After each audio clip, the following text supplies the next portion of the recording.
C'est le mariage parfait, pensent les invités. Orphée, le marié, est le plus grand des poètes et des musiciens.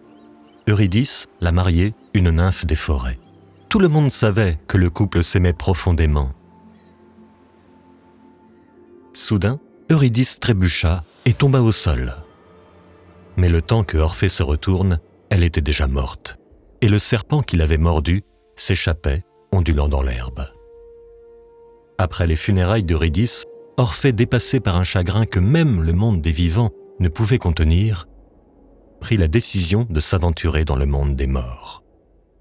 Un lieu d'où aucun être vivant n'était revenu pour sauver sa bien-aimée. Quand Orphée eut atteint les portes de l'enfer, il commença à jouer de sa lyre. La musique était si magnifique que Cerbère, le chien à 3 têtes gardien des morts, s'endormit sur le passage d'Orphée. Charon, le passeur chargé de faire traverser le Styx aux âmes des morts, fut si ému par la musique qu'il transporta Orphée sans le faire payer. Quand Orphée entra dans le palais de Hadès et Perséphone, le roi et la reine des enfers, il se mit à chanter. Il chanta son amour pour Eurydice et dit qu'elle lui avait été arrachée bien trop tôt. Le jour viendrait pour elle, comme pour toute créature vivante, de demeurer dans le monde des morts pour l'éternité. Hadès ne pourrait-il pas lui accorder quelques années de plus sur terre ? Au moment où Orphée eut fini, l'enfer se figea.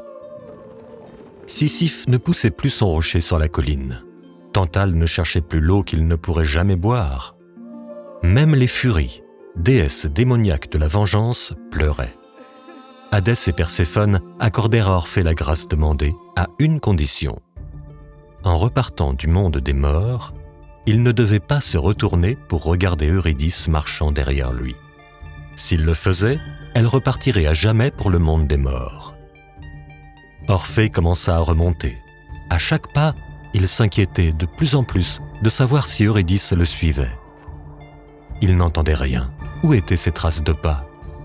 Finalement, juste avant de quitter le monde des morts et rejoindre la lumière du jour, il céda à la tentation. Orphée tenta de retourner aux enfers, mais l'accès lui fut interdit. Séparé d'Eurydice, Orphée jura de ne plus jamais aimer d'autres femmes. Il passa sa vie assis dans un bosquet, à chanter des chansons d'amour.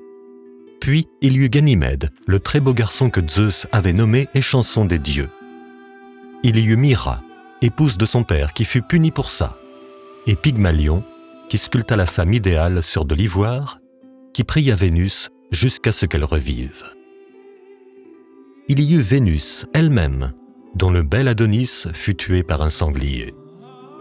C'était comme si le propre chagrin d'Orphée lui avait permis de voir où que ce soit dans les cœurs des dieux et des gens. Mais pour certains, la poésie ne suffisait pas. Un groupe de femmes sauvages, les Ménades, ne supportait pas l'idée qu'un poète qui chantait si bien l'amour ne soit pas amoureux d'elle. Leur jalousie fit place à de la fureur et elles tuèrent le pauvre Orphée.